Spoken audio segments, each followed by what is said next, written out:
শুভ জন্মদিন সৌনক। গোটা গোটা অক্ষরে লেখা হাতের লেখাটা চিনতে ভুল হলো না সৌনকের। বড় চিনে যেই হাতের লেখাটা, কিছুতেই ভুল হতে পারে না তার। ক্লাস 8-এ প্রথম পরিচয় হয়েছিল এই হাতের লেখাটার সঙ্গে। বাবার কাজের সূত্রে কলকাতায় পোস্টিং হওয়ার পর ভুবনেশ্বর থেকে এখানে আসা তার। তারপর ভর্তি হওয়া কলকাতার নামকরা এক স্কুলে।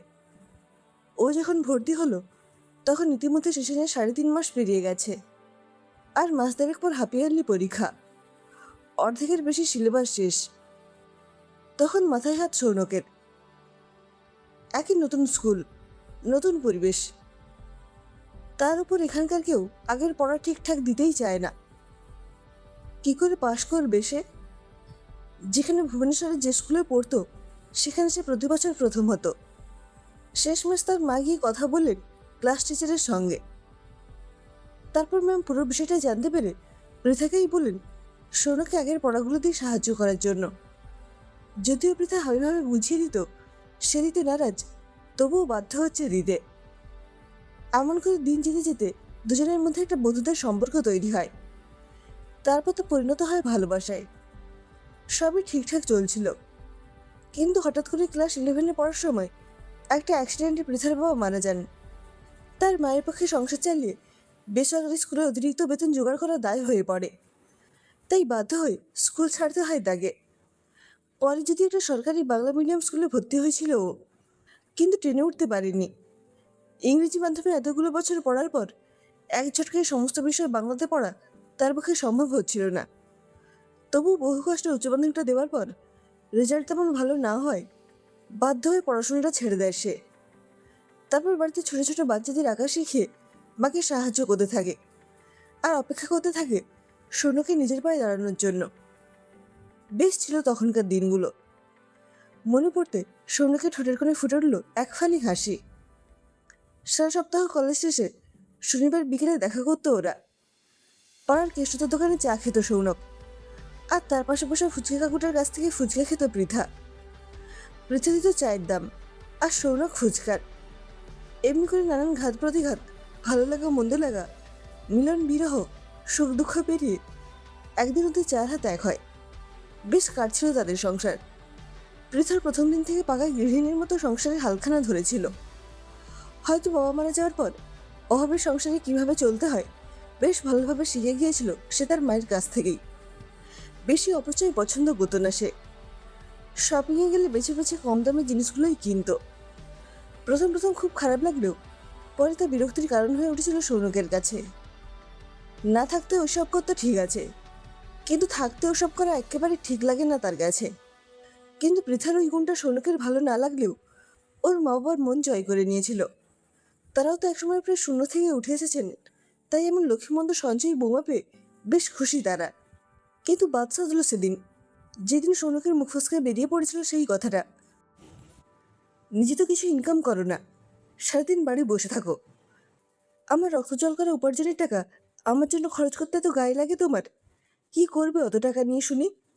পুরো মাসের মাইনেটা তো তোমার হাতেই তুলে দিই, হিসাবও চাই না। আমার বাবাও সেসব দেখতে যায় না। সংসারটা এখনো পর্যন্ত বাবা চালায়। টাকাগুলো নিয়ে কি করছো? তোমার মাকে দিচ্ছ? বেশ খানিক্ষণ হয়ে সৌনকের মুখের দিকে তাকিয়ে থাকার পর একটা দীর্ঘ নিঃশ্বাস ফেলে নিচে গিয়ে সবার জন্য খাবার সাজিয়েছিল পৃথা।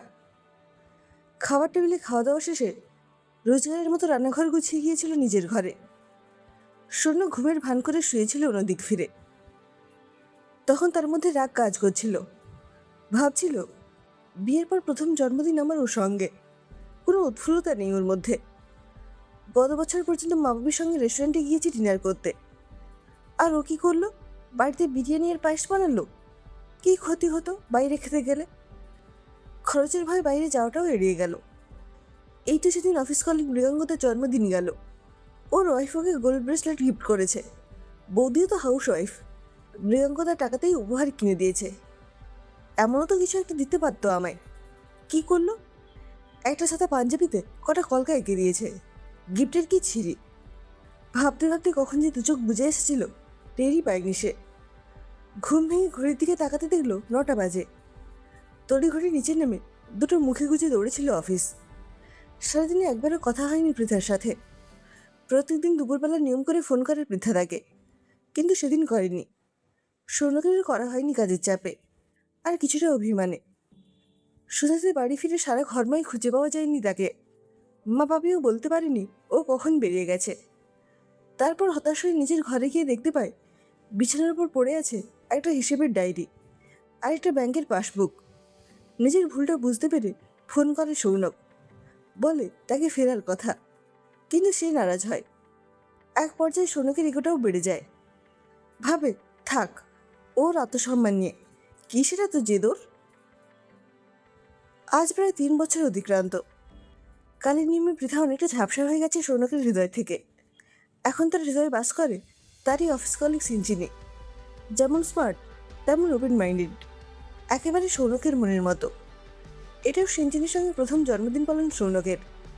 সৌনকে তো নিজের মনেই ছিল না তার জন্মদিনটার কথা। পৃথা চলে যাওয়ার পর গত 2 বছরের জন্মদিনটা ইচ্ছে করে ভুলে যেতে চেয়েছিল সে। তার সত্ত্বেও বারে বারে তার মনের কোঠরে উঁকি দিয়ে তার জীবনটা দুর্বিষহ করে তুলেছিল। কিন্তু সপ্তাহখানেক আগে সিনচিনি তার জন্মদিনটা মনে করিয়ে দেওয়ায় বেশ উৎসাহিত হয় সৌরভ। হ্যাঁ, মনে পড়ছে পৃথার কথা, তবে দুঃখ পাওয়ার জন্য নয়, সিনচিনির সঙ্গে তাকে তুলনা করার জন্য। আজকের এই সারপ্রাইজ গিফটের জন্য অধীর আগ্রহে অপেক্ষা করছিল সে। যতবার জিজ্ঞেস করেছে তাকে ততবার ঘুরিয়েছে সে, কথার ফাঁদে ফেলে বোকা বানিয়েছে। শেষমেশ পাঞ্জাবিটা হাতে পেয়ে চোখও চড়কা সৌনকের। পাঞ্জাবিটা হাতে নিয়ে দাঁড়িয়ে থাকতে দেখে সিনচিনি বলে উঠল, কি হলো সৌনক, পাঞ্জাবিটা তোমার পছন্দ হয়নি? কি সুন্দর না পাঞ্জাবিটা। সত্যি পৃথার হাতে জাদু আছে। ওর কাজ দেখলে চোখ দুটো জুড়িয়ে যায়। জানো তো, ও আমার ফেসবুক ফ্রেন্ড। মেয়েটা 0 থেকে শুরু করেছে। প্রথমে অনলাইনেটা শুরু করে তারপর আস্তে আস্তে দাঁড়িয়ে যায়। জানো, ও দুটো অফলাইন শপও আছে, যেখানে না হলে 25টা মেয়ে কাজ করে। ওর হাতে তৈরি জিনিস পাড়ি দেয় বিদেশেও। তাছাড়াও ও অনেক মেয়েকে শেখাচ্ছে এই কাজগুলো, যাতে তারা 2 পয়সা ইনকাম করে স্বাবলম্বী হতে পারে।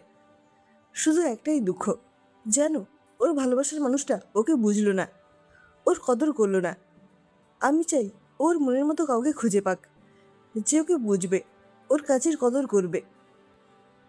একটা দীর্ঘ নিঃশ্বাস ফেলে ছলছলে চোখে সৌনকও বলল, আমিও তাই চাই সিনচিনি, আমিও তাই চাই।